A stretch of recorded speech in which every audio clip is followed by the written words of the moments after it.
हम्म.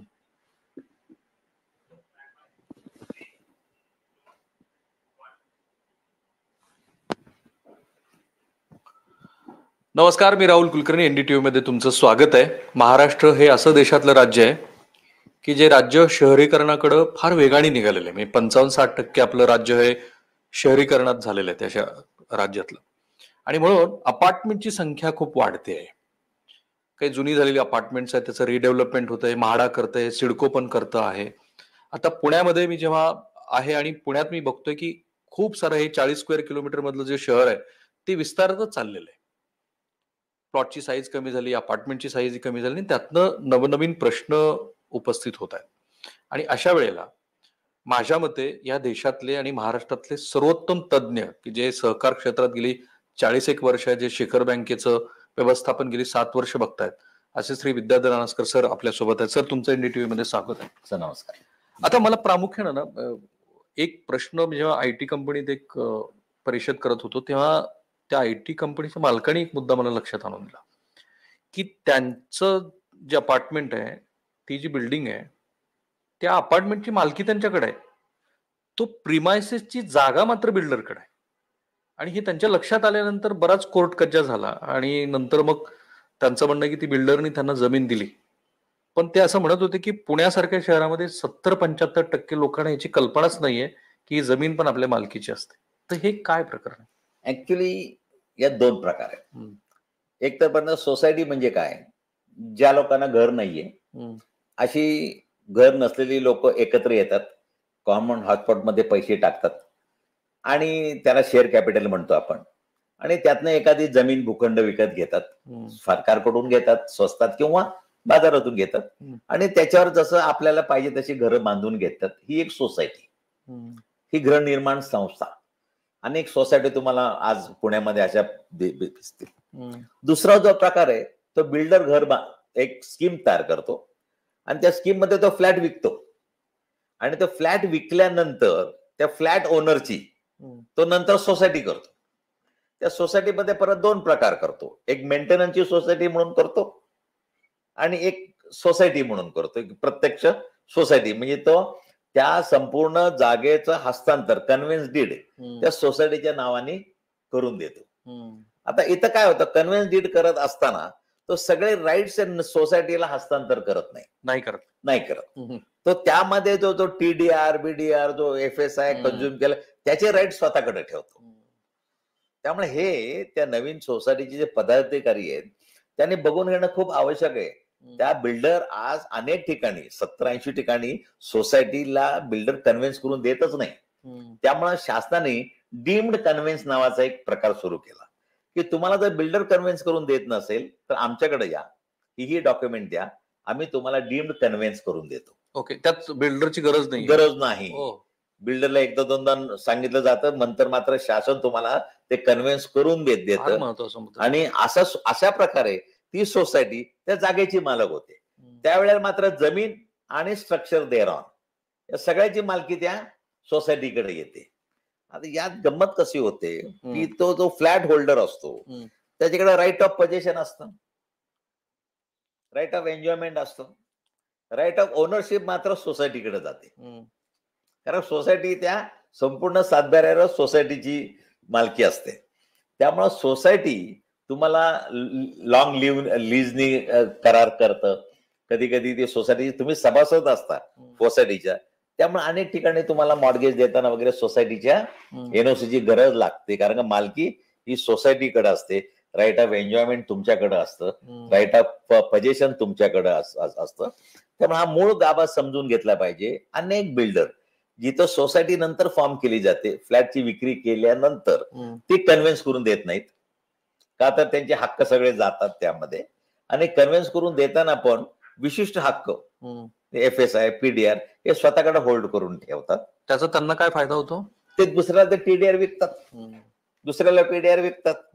त्यांचा PDR उद्या जर इथला FSI वाढला तर जो काही ऍडिशनल FSI त्याला मिळणार आहे TDR तो ते दुसऱ्याला बाजारामध्ये विकतात, करोडो रुपयांनी विकतात. त्यामुळे डीम्ड कन्व्हेन्सच्या माध्यमातून जी सहकार खात्याने नवीन योजना सुरू केली, ते अनेक सोसायटी डीम्ड कन्व्हेन्सनी त्यांचं रजिस्ट्रेशन झालेलं आहे, मालकी सोसायटीकडे आलेली आहे अनेक Right. ठिकाणी. आता जेव्हा सोसायटी फॉर्म होते तेव्हा जे अपार्टमेंटचे ओनर आहेत त्यांनी काय बघायला हवं? कारण आपल्याकडे जो काही चॅरिटेबल अंडर जे काही रूल अँड रेग्युलेशन्स आहेत कुणी वाचत नाही, हे जनरल आपलं रिडिंग आहे आणि मग तिथेच लोक फसतात. नाही, एक सगळ्यात महत्वाचं म्हणजे तुम्ही बिल्डरकडे फ्लॅट घेत असाल, तर फ्लॅटचं पहिल्यांदा तुमचं अग्रीमेंट टू सेल होतं, कन्व्हिन्स होत नाही, कारण का तो अग्रीमेंट टू सेल करतो तुम्हाला, त्या आधारे तुम्ही बँकेतनं लोन घेता आणि संपूर्ण स्कीम झाल्यानंतर तो बिल्डर त्या लोकांची एक सोसायटी फॉर्म करतो आणि त्या सोसायटीच्या ताब्यामध्ये ते सगळं देऊन टाकतो. हे बघताना ते मेंटेनन्सची सोसायटी केली आहे की नाही, का कन्व्हेन्स डीड केलंय त्या सोसायटीच्या नावाने, हे बघणं खूप महत्वाचं. आज अनेक ठिकाणी फक्त मेंटेनन्सची सोसायटी होती, त्या लोकांकडून मेंटेनन्स घ्यायचं, लाईट पाणी रस्ते बिस्ते त्या सोसायटीच्या पदाधिकाऱ्यांनी बघायचं आणि जिथं ओनरशिपचा प्रश्न आले, म्हणजे पूर्वी तर असं व्हायचं की तुम्हाला एखादा फ्लॅट विकायचा असेल तर त्या बिल्डरची सही लागायची, एनओसी लागायची आणि तो त्याच्याकरता पैसे मागायचा. आता तुम्हाला सोसायटीची एनओसी लागते. त्यावेळी बिल्डर ज्यावेळी कन्व्हिन्स करतो, ती सोसायटी फॉर्म करतो, ती नेमकी कुठल्या प्रकारची सोसायटी आहे हे बघणं खूप महत्वाचं आहे. राईट. हा तुमच्यासारख्या तज्ञासाठी फारच इमॅच्युअर प्रश्न आहे, पण सोसायटी फॉर्म होत असताना दीज आर द रूल्स. ते रूल्स काय आहे? त्या अपार्टमेंटच्या मालकाचं काही तिथे डॉक्युमेंटेशन लागतं का आणि त्याची स्वतःची काही जबाबदारी असते का फॉर्मेशन मध्ये? 100%. आज पहिल्यांदा इनिशियल स्टेजला जे कोण तुम्हाला सोसायटीचे पहिले एक संचालक मंडळ पहिलं तयार, केअरटेकर असतो, ते सगळे तयार होतात. त्याला इनिशिएटिव्ह घेणारे आम्ही प्रमोटर म्हणतो. ते प्रमोटरने या सगळ्या लोकांचे जे बिल्डरचे जे अग्रीमेंट असतात, ती अग्रीमेंट, त्याने जे पैसे दिल्याचं ते कन्व्हिन्स, त्याने पैसे दिल्याचे ते पुरावे आणि सगळं करून सहकार खात्याच्या फॉर्मेटमध्ये एक सोसायटी फॉर्म करायची कशी कशी रूल्स आहेत, सगळे नियम आहेत, त्यांचे बायलॉज आहेत. पहिले बायलॉज असतात ते तुम्हाला सहकार खात्याकडून मंजूर करून घ्यावे लागतात. ओके, जे स्वतः तुम्हाला हवे तसे bylaws. You can form your on bylaws. 100%. Okay. आज कसं होतं, तुमच्या माध्यमातून मुद्दाम सांगतो की अनेक ठिकाणी बाजारातून मॉडेल बायलॉ आणले जातात, सोसायटीचं नाव फक्त बदललं जातं, खाली वाचायचंच नाही, राईट, नाव बदलायचं, पत्ता बदलायचा, सगळे बायलॉ तसेच ठेवायचे.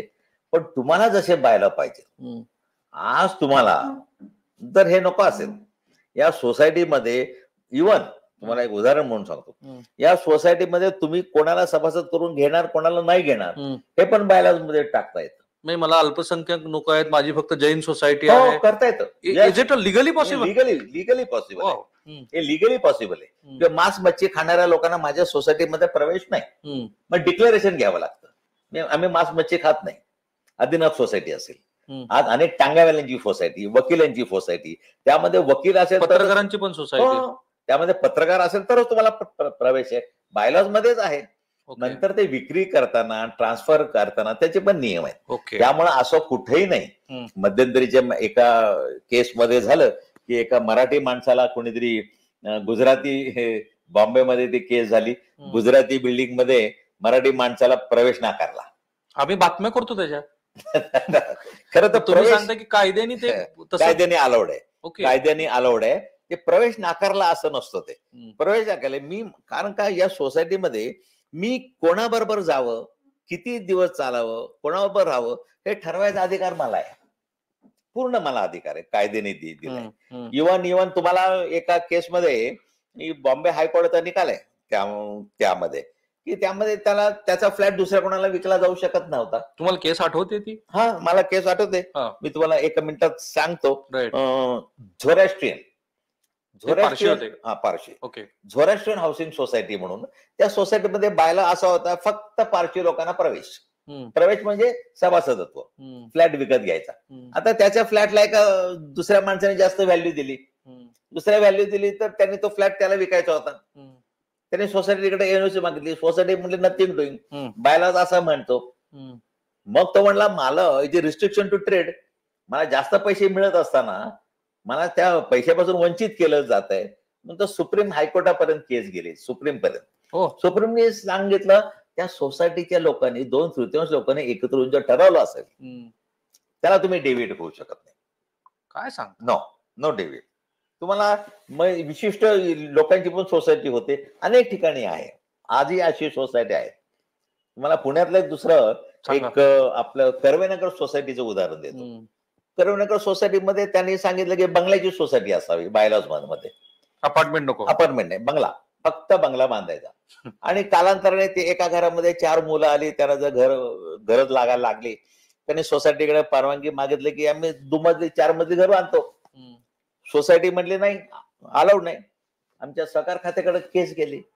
जॉईंट रजिस्ट्रारने निकाल दिला. तो निकाल खूप महत्वाचा आहे. जॉईंट रजिस्ट्रार असं म्हणाला की सध्याची देशाची वाढती लोकसंख्या लक्षात घेता, पब्लिक इंटरेस्ट, देशाची वाढती लोकसंख्या लक्षात घेता सोसायटीनी आपल्या उपविधीमध्ये बदल करावेत आणि अपार्टमेंट मल्टी स्टोरेड बिल्डिंग बांधायला परवानगी द्यावी. अशा प्रकारे बायलामध्ये बदल करायला सेक्शन 14 मध्ये सांगण्याचा अधिकार कमिशनरला आहे. ओके, आहे त्यामध्ये सेक्शन 14. केस सुप्रीम कोर्टात गेली. सुप्रीम कोर्ट म्हटलं हु आर यू? काय त्या सोसायटीच्या लोकांनी जर ठरवलं असेल आम्हाला बंगल्यातच राहायचं आहे, 2/3 लोक जोपर्यंत तो नियम बदलत नाही तोपर्यंत सरकारला काय अधिकार आहे? त्यांनी कमिशनरला वाटतं. मग त्यामध्ये एक लाईन त्याने अधोरेखित केली, public interest comes later, members interest first.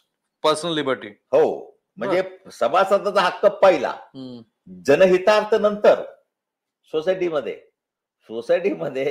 Formation त्या लोकांनी, तुम्ही तर आमच्या सगळ्या बातम्याच धडाक्यात उडवून लावल्या. आज त्या सगळ्या लोकांनी एकत्र येऊन ज्या टर्म्स कंडिशनवर मी सोसायटी फॉर्म केली. आता एखाद्या त्याने लिहायचं पाळीव प्राणी पाळायला बंदी, नाही पळायचं. By rule you cannot.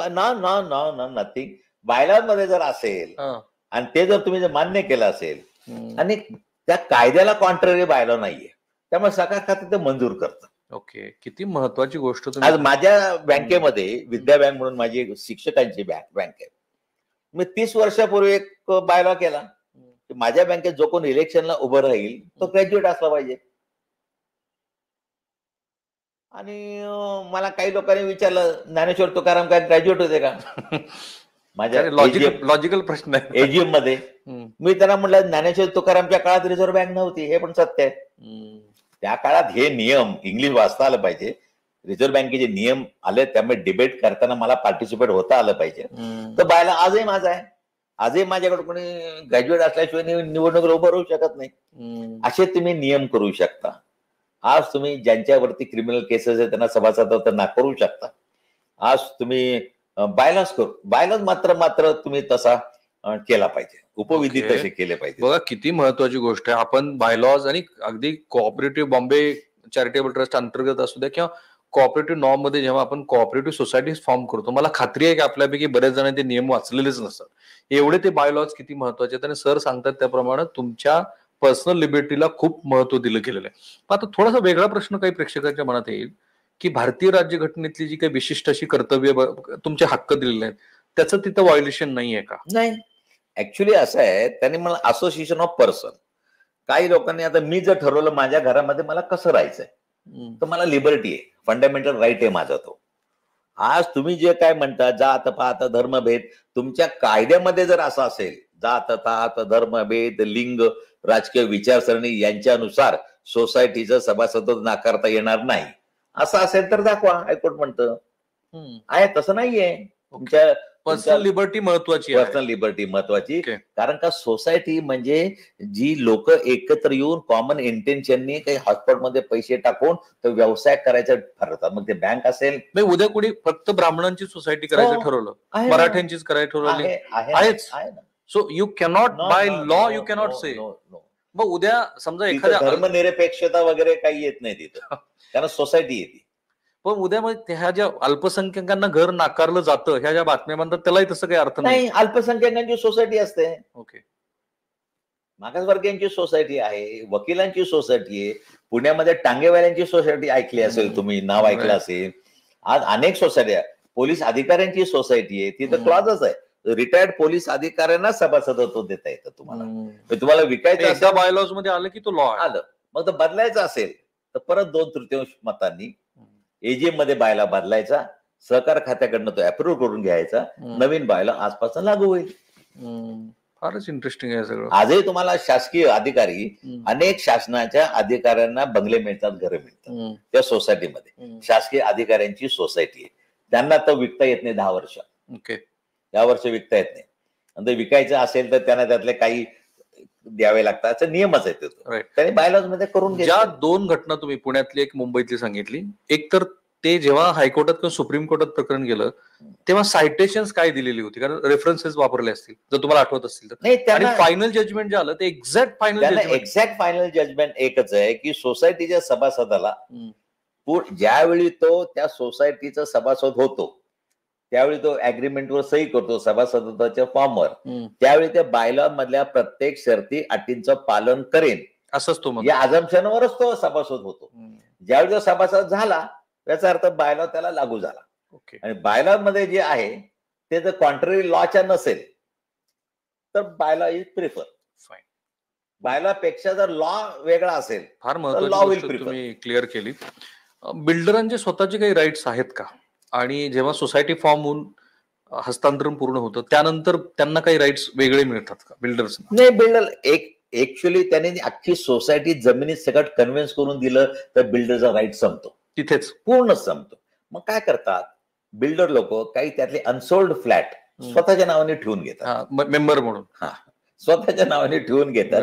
आणि मग त्या प्रकारे मग ती सोसायटी कंट्रोल करायला प्रयत्न करतात. अनेक बिल्डर असे की अनसोल्ड फ्लॅट ठेवतात, त्यातनं मेंबरशिप त्यांच्याकडे राहते. आणि मग ते त्या सोसायटीच्या संचालक मंडळात तशी त्यांची लोक ते कंट्रोल करायचा प्रयत्न करतात, पण नियमानुसार नाही. नियमानुसार जे अपार्टमेंटचे ओनर आहेत त्यांची कायद्यानं काही रिस्पॉन्सिबिलिटी फिक्स केलेली आहे का, आणि त्यांचे अधिकार काय आहेत?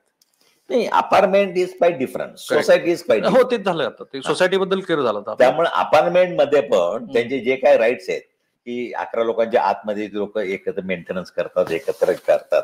त्यामुळे बिल्डरचा त्यामुळे एकदा त्यांनी अपार्टमेंट डीड केलं, त्या अपार्टमेंट डीड मध्ये सगळ्या त्या ऑक्युपंटची नावं आली, परचेसरची नावं आली, तर बिल्डरचे अधिकार संपुष्टात येतात. राईट, पूर्ण संपुष्टात. राईट. आता महारेराकडे म्हणजे पुण्यातलीच मध्ये बातमी बघितली, नोंदणी जे होते विशिष्ट मुदतीमध्ये ते प्रोजेक्ट पूर्ण होत नाही, त्याला वेगळी कारणं दिली जातात. अशा वेळेला तुम्ही काय करू शकता apart from going towards MahaRERA again? नाही, परत यामध्ये असं आहे की त्यांना पेनल्टी त्यात प्रपोज केलेली आहे, बिल्डरला पेनल्टी केलेली, नाहीतर त्याचं व्याज द्यावं लागतं. तर प्रत्येकाला सोल्युशन महारेरामध्ये त्यांच्या नियमात सोल्युशन आहे. त्यामुळे एखादा तर काय त्याच्या ऍक्ट ऑफ गॉड म्हणजे बियॉन्ड माय कंट्रोल जर असेल तर बियॉन्ड माय कंट्रोल असेल तर तिथं त्यांचे रेमेडी आहेत, तिथे त्यांना पैसे परत द्यावे लागतील. कोविड सारखी परिस्थिती बियॉन्ड माय कंट्रोल असेल तर ते काय त्यांनी मुद्दाम केलेलं नाहीये, पर्पज केलं नाही. त्याचं हिअरिंग होतं आणि हिअरिंग झाल्यानंतर त्याला त्याप्रमाणे निकाल दिला जातो. राईट. जे लाऊड क्लेम केले जातात बऱ्याच सोसायटीकडे की एवढ्या अमेनिटीज आम्ही तुम्हाला देऊ, प्रत्यक्षामध्ये जेव्हा ते होतं तेव्हा लक्षात येतं की जे क्लेम केलं होतं ते खाली डिस्क्लेमर असतंच त्याच्यामध्ये की टर्म्स अँड कंडिशन्स अप्लाय. ह्या केसमध्ये whether this is a civil suit or this is a actually हा जो मॅटर आहे तो ग्राहक कोर्टाचा आहे, हा कंझ्युमर फोरमचा मॅटर आहे तो. कारण का तुम्ही कंझ्युमर आहात, तुम्ही त्या बिल्डरचे कंझ्युमर म्हणून जाता. त्यामुळे सगळ्या केसेस ना सिव्हिल कोर्टामध्ये जात ना क्रिमिनल आहे. तुम्ही 420 होऊ शकते काय, 420 क्रिमिनल ब्रीच ऑफ ट्रस्ट जर असेल, क्रिमिनल ब्रीच ऑफ ट्रस्ट म्हणजे 420 406 विश्वासघाताची होऊ शकते. तुम्ही जर त्यांचा विश्वासघात केला असेल किंवा तुम्हाला इतक्या आम्ही प्राइस जास्त गेली का, तर तुम्हाला थिएटर बांधून देतो, हे करून देतो, सिनेमागृह करून देतो, आणि त्यामुळे त्या पर स्क्वेअर फूट फ्लॅटची जर प्राइस वाढली असेल त्याला संपूर्ण विश्वासघात आहे. ज्या विश्वासाने मी तुम्हाला पैसे दिले त्याचा तुम्ही घात केला, 406 पण बसते. पण कॉम्पेन्सेशन जर क्लेम करायचं असेल तर ग्राहक कोर्टामध्ये कंझ्युमर फोरम मध्ये तुम्हाला कॉम्पेन्सेशन क्लेम करता येतं. राईट. हे कायदे किती जुने आहेत आणि आता वाढती महानगरांची संख्या बघता काही रिफॉर्म्सची तुम्हाला गरज वाटते? 100% रिफॉर्मची गरज आहे. ब्रिटिशकालीन कायदे आहेत, नाही म्हणले. आजही जे काय घडामोडी लुपोल्स जे इतके यामधनं हे होतात की आधी सभासद, आधी मेंबर, मग आधी फ्लॅट परचेस करायचा का, काही ठिकाणी अनेक लोक नॉमिनल मेंबर पण करून घेतात. आणि त्यांच्या आता रिडेव्हलपमेंट मध्ये हा प्रश्न निघाला, सेल्फ रिडेव्हलपमेंट, स्वयं पुनर्निर्माण. आज स्वयं पुनर्निर्माण स्वयं पुनर्निर्माणच अलाउड आहे, शासनाने केले. पण आज कोणी स्वयं पुनर्निर्माण करत नाही, बिल्डरला देऊन टाकतो. आणि बिल्डरला 60-40. सांगतो जे 4 फ्लॅट एक्स्ट्रा होतील ते तू विकायचे, तुझे तुझे पैसे घ्यायचे, आम्हाला मात्र एवढी फ्री द्यायचं जागा. याला स्वयं पुनर्निर्माण म्हणत नाही, ते बिल्डरच आला त्यात परत. ओके. त्यामुळे बिल्डर बांधतो, त्याचा मोबदला तुम्ही 4 फ्लॅटच्या रूपात त्याला देता. त्यामुळे उरलेली 4 फ्लॅट तो विकतो बाहेर आणि पैसे घेतो. त्यामुळे तो सभासद नसतोच आधी, नंतर त्याला सभासद करून घेतला जातो. पण मग हे ब्रीच ऑफ गव्हर्नमेंटच्या, of course it's a breach of government rule. Of course it's a breach. म्हणून त्या स्वयं पुनर्निर्माण याचा अर्थ त्या सोसायटीनी 100 लोक असतील आणि तुम्हाला जास्त FSI मिळाला तर प्रत्येकाने 500 स्क्वेअर फुटाच्या ऐवजी 600 स्क्वेअर फुटाचा फ्लॅट घ्या. पण स्वतःला करा, स्वतः करता. इथं काय केलं जातं, या सोसायटीतली लोक खर्च करायला तयार नसतात. ते म्हणतात आम्हाला 700चा मिळणार आहे ना, 600 द्या, 100 तू आणि वरचे 100 त्याचे 10 फ्लॅट तयार होतील, ते बिल्डरला सांगायचं तू विक आणि तू तुझे यातनं कॉस्ट ऑफ कन्स्ट्रक्शन काढून घे, तुझा प्रॉफिट काढून घे. हे स्वयं पुनर्निर्माण नाही. म्हणजे सरकारचा उद्देश वेगळा आहे. सरकारचा उद्देश त्या सोसायटीनी आज जे जुने वाडे आहेत, जुने हे त्याने एकत्र यावं आणि स्वयं पुनर्निर्माण, सेल्फ रिडेव्हलपमेंट. सेल्फला शब्द महत्व, नुसतं रिडेव्हलपमेंट नाही. आणि सरकारचा उद्देश तो आहे आणि त्याला लोन द्यायला आम्हाला अलाउड केलंय राज्य बँकेला. मी तोच प्रश्न विचारतो की सेल्फ फायनान्सचा कदाचित विचार तो अलाउड येऊ शकतो. आम्हाला अलाउड केलंय. टोटल कर्जाच्या 5% या सेक्टरसाठी आम्हाला जिल्हा बँकांना त्यांनी अलाउड. पण मग सभासदांचं सिबिल वगैरे बघायची गरज आहे? काही गरज, फक्त जागा आणि ते फक्त जागा सोसायटीचं. राईट. आणि आता नागरी सहकारी बँकांना पण ते अलाउड केलंय परवा मागच्या महिन्यात रिझर्व्ह बँकेने. त्यामुळं सेल्फ रिडेव्हलपमेंटला आम्ही कर्ज देऊ शकतो. रिफॉर्म बद्दल बोलतो, तुम्हाला काय रिफॉर्म अपेक्षित आहेत की ह्या कायद्यात ह्या गोष्टी व्हायला हव्यात? आता नाही, कायद्यात या बेसिकली हा जो काही रिडेव्हलपमेंट, हे डेव्हलपमेंट, त्याची मालकी, त्याच्या सोसायटीची कॉमन जागा, त्या कॉमन जागेचा यूज, याच्याबद्दल सर्व समावेशक एक, कारण लॉ मध्ये हे आणता येत नाही, हे बायलॉज मध्ये आणता येतं. एक मॉडेल बायलॉज आता आपल्याकडे आहेत, पण ते बदलायची गरज आहे आजमध्ये. त्यामुळे अनेक लोकांना हे लॉ माहित नाहीत. त्यामुळे सोसायटीचा मेंटेनन्स जरी तुम्ही चुकवलात तरी तुमचा फ्लॅट जप्त करण्या इतपत कारवाई करायचा अधिकार सोसायटीला आहे. हो, तुम्हाला आत प्रवेश पण बंदी करायचा अधिकार सोसायटीला आहे, कारण मेंटेनन्स मेंबरला, जो सोसायटीचा मेंबर आहे, हो मेंबरला. त्यामुळे याची सगळी माहिती आज या सोसायटीचे जे काही बायलॉज आहेत, आज तुम्ही म्हणता ते बरोबर आहे. कुठलाही मेंबर किंवा संचालक असेल तरी बायलॉ वाचल्याचं उदाहरण मला तरी आठवत नाही. कोणी बायलॉ वाचेल एवढा, जरुरी पुरतं तो क्लॉज वाचेल, निवडणुकी पुरतं ते काय डिस्क्वालिफिकेशन असेल तेवढं वाचेल तो. परंतु स्वतःच्या निवडणुकीचे पण वेगळे बायलॉज करता येतात का? करता येतं. मी जसं केलं, ग्रॅज्युएट असला पाहिजे तसं तुम्हाला करता येतं. आता केरळमध्ये एक नवीन लॉ निघालाय, युथ कोऑपरेटिव्ह सोसायटी. युथ म्हणजे त्याने केलं तो मेंबर होईल, पण वयाच्या 45व्या वर्षी ऑटोमॅटिक त्याची मेंबरशिप रद्द होऊन तो असोसिएट मेंबर मध्ये कन्वर्ट होईल. राईट. म्हणजे यंगच लोक तिथं पदावर राहतील. युथ कोऑपरेटिव्ह तुम्हालाही करता येतं. एलिजिबिलिटी वय पण टाकता येतं. आता अमित शहा म्हणाले की 70 वर्षाच्या पुढे कोणी खरंच सहकारी मध्ये संचालक होऊ नये, आज त्यांची सूचना आहे. तसं झालं तर आपल्या जवळजवळ 90% लोक घरी बसतील, मोस्टली राजकारणी 70 वर्षाच्या वरची लोक. एक सोसायटी रिडेव्हलपमेंटचा प्रोजेक्ट आहे, 10 सभासद आहेत, 8 तयार आहेत, 2 तयार नाही आहेत. अशा वेळेला, कारण काही जणांचं जेन्युइन असू शकतं, त्यावेळी तर सरकारने सांगितलंय की तुम्ही 60% कन्सेंट पाहिजे. 60% कन्सेंट असेल तर इतरांची कन्सेंट नसली तरी काही चालतं. त्या केसमध्ये तुम्ही त्याची अपॉइंटमेंट पाडू शकता. हो, तुम्ही सहकार खात्याकडे येस तर केसेस चालतात. नाही तर असं सगळ्यांचं एकमत होणं शक्यच नाही. एखादा जरी इगोइस्ट असेल, विरुद्ध असेल किंवा अंतर्गत कल असतील, एखाद्याने जरी नाही म्हटलं तरी इतक्या लोकांचं नुकसान करायचा अधिकार त्याला नाही. म्हणून तर 2/3 मेजॉरिटी म्हणतो आम्ही. आमच्याकडे बायलॉ जो मंजूर होतो तो 2/3 बहुमताने मंजूर होतो. एकमत तर होणं कधी शक्य नाही. आणि संचालन मंडळाचे निर्णय असतात ते सिंपल मेजॉरिटीनी 51% मंजूर होतात. आणि हे जे असे लॉ बदलायचे जे निर्णय असतात ते 2/3 मतांनी मंजूर होतात. राईट. पण मग अधूनमधून एखाद्या सोसायटीतल्या लिफ्ट बद्दलचा एखादा काहीतरी प्रकार घडला, कोणाचा दुर्दैवाने मृत्यू झाला, तर या केसमध्ये ज्या केसेस रजिस्टर्ड होतात त्या सोसायटीच्या अगेन्स्ट मध्ये होतात का ती जी संबंधित यंत्रणा जिने इन्स्पेक्शन करणं गरजेचं आहे त्यांच्या अगेन्स्ट? सगळ्यांच्या अगेन्स्ट. एक तर निग्लिजन्स. ओके. निग्लिजन्स म्हणून कोण जबाबदार आहेत का बघ. हे सोसायटीचं असं असतं, विशिष्ट मुदतीनंतर त्याचं रिपेअर मेंटेनन्स एक ठराविक इन्स्पेक्शन झालं पाहिजे. ते झालं नसेल तर ज्याच्यावरती जबाबदारी आहे तो निग्लिजन्स खाली जबाबदार ठरतो. एक यामध्ये ऍक्ट ऑफ गॉड म्हणजे माझ्या हातातच नाहीये. देवाच्या ऍक्सिडेंट कशाला म्हणायचं? ऍक्सिडेंट याचा अर्थ तुमच्या नकळत घडलेला आहे, म्हणजे तुमची कुठेही चूक नाही, इन्व्हॉल्वमेंट नाही. आता समजा काही ठिकाणी मुद्दाम एखाद्या गाडीचा ऍक्सिडेंट झाला तर ब्रेक फेल झाला तर पहिल्यांदा गाडी RTO ला जाते आणि ब्रेक फेल असेल तर त्याच्या हातात नाही, मग त्याच्या निग्लिजन्स खाली ड्रायव्हिंग केला असं त्याच्यावर आरोप होत नाही, कारण ब्रेकच फेल झालाय, माझ्या हातात काही नाही. पण ती जुनी गाडी आहे काय आहे त्यामुळं केसेस होत राहतात. पण सोसायटीमध्ये छोट्या छोट्या गोष्टीवर नाही मुद्दे येतात. मी पहिल्या मजल्यावर राहतो, मग लिफ्ट मेंटेनन्स मी का देऊ, मी लिफ्ट वापरतच नाही, मी पहिल्या मजल्यावर जिन्याने चढत जातो. त्यामुळे असे डिस्प्यूट खूप येतात. त्यामुळे मी एक मध्यंतरी फसवलं होतं. मी लॉ कमिटीचा अध्यक्ष होतो. मी लॉ जो बदलला 97 घटना दुरुस्ती नंतर सहकार कायदे जे बदल झाले त्यामध्ये मी त्यांना म्हटलं होतं, आज सहकार खात्यामध्ये 90% केसेस अशा छोट्या मोठ्या कुत्रं भुंकताय, इथं करताय, आम्हाला त्रास होतो.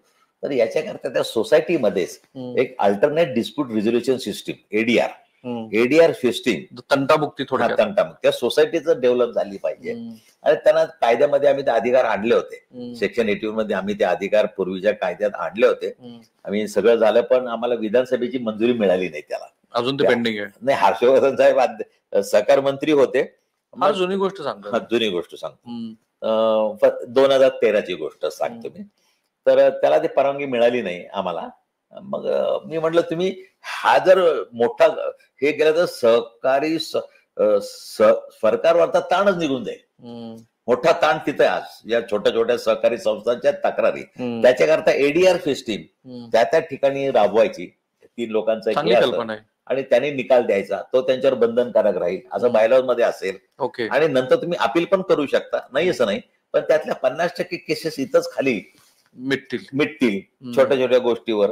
पण त्याचं विस्तृत बायलॉज मध्ये असावं की तक्रारीचं स्वरूप कसं कोणी प्लीड करावं, काय करावं. त्यामुळे एडीआर सुप्रीम कोर्टने पण सांगितले की सिव्हिल प्रोसिजर कोड मध्ये एडीआर सिस्टीम असावी. कारण का आज कित्येक हजारो दावे पेंडिंग आहेत. अल्टरनेट डिस्प्यूट रिझोल्युशन सिस्टीम असेल तर ते खूप, जसं आपल्या मॅरेज याच्यात काउन्सिलर आधी असतो, नंतर लेबर लॉ मध्ये पण असतो, तिथं फेल झाल्यानंतर कोर्टात. तसं इथं जर फेल्युअर सर्टिफिकेट आलं की नाही हे मिटत नाही, मग तुम्ही वरती झाला पाहिजे. आता फॅक्च्युअली इनकरेक्ट होईल म्हणून मी ते फार डिस्क्रिप्टिव्ह बोलत नाही, पण इथल्या ज्या राज्यसभेच्या खासदार आहेत वंदना चव्हाण यांच्या संदर्भातलं एक प्रकरण मधल्या काळात खूप चर्चेत आलं होतं. काहीतरी मांजरी बद्दलचं ते काहीतरी होतं की त्यांचं आणि कोणाशी तरी डिस्प्यूट होतं. ते आता तुम्हाला जर रिकॉल होत असेल तर सांगा. पण युजली जेव्हा खालच्या अपार्टमेंटच्या किंवा माझ्या आजूबाजूच्या अपार्टमेंट मधले लोक जेव्हा अशा गोष्टी करतात की ज्या मला त्रासदायक आहेत, मांजरीच पाळलेली आहे, पोपटच आहे किंवा कुत्रा, ह्या केसमध्ये पुन्हा बायलॉज फार महत्वाचे आहेत. बायलॉज सगळ्यात जास्त बायलॉज. तर यामध्ये एखादं पोपटाचा आवाज एखाद्याला त्रासदायक वाटत असेल, दुसऱ्याला मंजूळ वाटत असेल, बाजूचा मनुष्य म्हणत असेल की काय छान पोपट बोलतोय, त्यामुळं तो प्रत्येकाला त्रास वाटेलच असं नाही. पण बायलॉज मध्ये जर तसं असेल की पाळीव प्राणी पाळायचे नाहीत, तुम्हाला कुत्र्याचं तुम्हाला सोसायटीच्या आवारामध्ये तो सकाळी त्याला फिरायला घेऊन जाऊ नये, त्याला घाण त्यांनी विष्टा करू नये, केल्यास इतका दंड, असं ते संपूर्ण डिस्क्रिप्टिव्ह बायलॉज मध्येच असतं. असायलाच पाहिजे आहे. कॅम्पात अनेक बायलॉज असे आहेत की त्यामध्ये त्यांनी ठरवलेलं आहे की आता लिफ्ट पण एक लिफ्ट कामगारांनी वापरायची, दुसरी लिफ्ट त्यांनी वापरायची, त्यांनी असं नाही यायचं. छोट्या छोट्या बायलॉज मध्ये त्यांनी इतकं काही मिलिटरी अधिकारी आहेत, त्यांनी त्यांच्या सोसायटीमध्ये इतके मायन्यूट केलेले आहेत बायलॉज. हे पण अलाउड आहे की तुम्ही सर्वांनी वेगळी वापरायची. तुमच्या एवढ्या वर्षाच्या करिअरमध्ये फार वेगळ्या आणि युनिक, आणि मी थोडं विचित्र हा पण शब्द वापर, विचित्र बायलॉज पण लोकांनी केलेत असं तुम्ही बघितलं? हो, विचित्र बायलॉज केलेत, खूप विचित्र बायलॉज. जसे की आज तुम्हाला असं आहे का त्याचं कपडे वाळत टाकायचे नाही बाहेर, बिल्डिंगची शोभा जाते, असे पण बायलॉज मध्ये दाखवतो तुम्हाला. कपडे जे बाहेर वाळत टाकले जातात त्यामुळे बिल्डिंगची शोभा जाते, कपडे खिडकीमध्ये वाळत टाकायचे नाहीत, बायलॉज मध्ये. राईट. आज तुम्ही कसं वागावं त्याला कायद्याचं कुठं अडसर नाही या गोष्टीला, ते तुम्ही ठरवू शकता. कायद्याच्या विरुद्ध तुम्ही बायलॉज करू शकत नाही. पण एखाद्याला निष्कासित पण करता येतं का आपण? सोसायटीतनं बाहेर काढता येतं? 100%. सेक्शन 35 तेच म्हणतो. सेक्शन तेच म्हणतो की जर एखादा मनुष्य सोसायटीला हानिकारक वागत असेल, सोसायटीच्या विरुद्ध ती इलिगल ऍक्टिव्हिटी त्या घरामध्ये करत असेल, इलिगल ऍक्टिव्हिटी रात्री अपरात्री कोणी तिथं येत जात असतील आणि सोसायटीला वाटलं तर त्याला रिझनेबल ऑपॉर्च्युनिटी दिली पाहिजे, त्याला नोटीस दिली पाहिजे, एजीएम पुढे ते आलं पाहिजे, त्याला अपिलाला पण संधी आहे. उद्या सहकार खात्यात ते अपील पण करू शकतात. हे सगळे लिगल प्रोसिजर पाडून आपण काढू शकतो. अगदी शेवटचे 2-3 प्रश्न राहिलेत कारण आपल्या 2 बॅक टू बॅक मुलाखती झाल्या.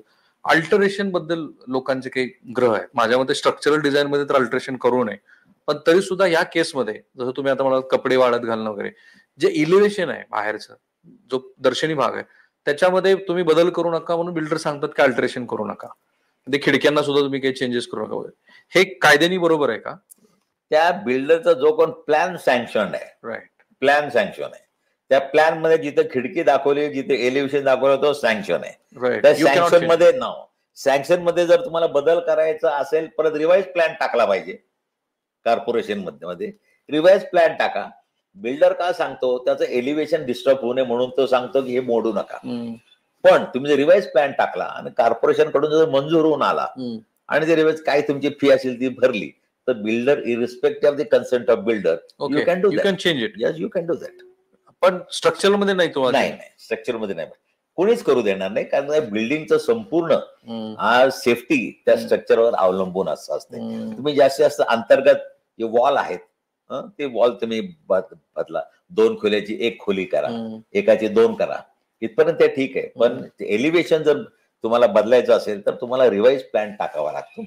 आणि इथं पण तुम्हाला 2 फ्लॅट एकत्र करायचं असेल तर रिवाइज प्लॅन टाकावा लागतो आणि रिवाइज प्लॅन टाकल्यानंतर तुम्हाला मंजुरी घ्यावी लागते. राईट. मी आता अगदी शेवटचा प्रश्न विचारतो की हे पुणे महानगरपालिकेमध्ये जी वाढीव गावं आली त्या गावात मी फिरलो, अनेक ठिकाणी पाणीच नाही, आता टँकरचं सगळं साम्राज्य मला तिथे दिसतं. हे जे महाराष्ट्रामध्ये वाढणाऱ्या शहरातली जी काही परिस्थिती दिसते आहे, एक प्रकारची ही सूज आहे असं श्री राज ठाकरे पण म्हणतात, ते दिसतं पण आहे. याकडे तुम्ही कसं बघता इन्फ्राच्या दृष्टीनं? नाही, वास्तविकता ही जी काही गावं आलेली आहेत त्या गावांना सामावून घेण्या इतपत आपलं इन्फ्रास्ट्रक्चर अजून कॉर्पोरेशन तेवढं मजबूत नाही झालेलं.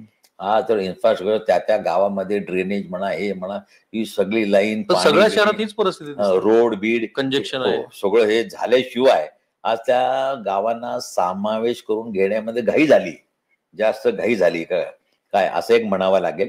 कारण का गावं सामावून करून घेतल्यानंतर डेव्हलपमेंट किंवा डेव्हलपमेंट झाल्यानंतर समावेश, 2 वेगळे कन्सेप्ट आहेत. एकदा तुम्ही समावेश करून घेतल्यानंतर त्यांना तसं तुम्ही टॅक्स लागू करणं, हे लागू करणं, मग तशा प्रकारचे त्यांची पण अपेक्षा वाढते की आम्हाला पण असं शहरात जसं तसं मिळालं पाहिजे, इन्फ्रास्ट्रक्चर तसं मिळालं पाहिजे, रोड मिळाले पाहिजे, ड्रेनेज मिळालं पाहिजे, पाणी मिळालं पाहिजे. हे जे काही रिक्वायरमेंट आहेत जीवनाच्या त्या आजही आपण पुरवू शकत नाही, कॉर्पोरेशन पुरवू शकत नाही. आजही त्यांच्याकडनं खूप उशीर लागतोय.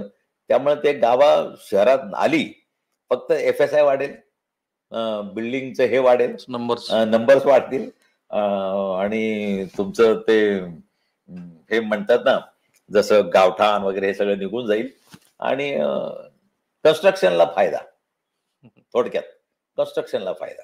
Thank you sir, thank you so much. सरांनी ज्या प्रश्नांची उत्तरं दिली त्याही व्यतिरिक्तचे काही बरेच प्रश्न तुमच्या मनात असतील, सो ह्या व्हिडिओच्या कमेंट बॉक्समध्ये तुम्ही ते जरूर प्रश्न पोस्ट करा, कारण ह्या एका मुलाखतीतनं इतक्या महत्वाच्या विषयाची काही उकल पूर्णपणे होणं शक्य नाहीये. मलाही प्रश्न सुचले नसतील, ते प्रश्न त्या तुमच्या ज्या सूचना आहेत त्या मी सराकडनं पुढच्या मुलाखतीच्या भागामध्ये जरूर घेईन. बाय द वे, स्थानिक स्वराज्य संस्थांचं जे महत्व आहे ते मला वाटतं की अपार्टमेंटमध्ये किंवा त्या सोसायटीच्या फॉर्मेशन मध्ये जसं महत्व आहे त्या सगळ्या सोसायटीचं, तसंच स्थानिक स्वराज्य संस्थांचं आहे. त्या जोपर्यंत सेल्फ सस्टेन होणार नाही तोपर्यंत ह्या आपल्या शहरांना आलेली जी सूज आहे आणि त्यायोगे जे तुम्हाला मला मिळत नसलेली इन्फ्रा आहे ते मिळणार नाहीये. सो थांबूया आपण इथे. तो एक महत्वाचा विषय जो पुढे मी तुम्हाला हिंट करून दिलाय. या आमच्या ह्या प्रयत्नाबद्दल तुमचं काय मत आहे ते जरूर कळवा. मी आणि NDTV सर्व सोशल मीडिया प्लॅटफॉर्मवरती आहोत, specially YouTube, Facebook, Twitter, Insta सगळीकडे आम्ही आहोत. तिथेही तुम्ही सूचना करू शकता आणि सरांच्या ज्या ह्या सूचना आहेत त्याच्या रील्स पण आम्ही पोस्ट करणार आहोत. त्याही अधिकात अधिक लोकांपर्यंत जायला हव्यात, कारण हे असे प्रश्न आहेत की ज्याची युटिलिटी खूप अधिक आहे. थांबूया आपण इथे.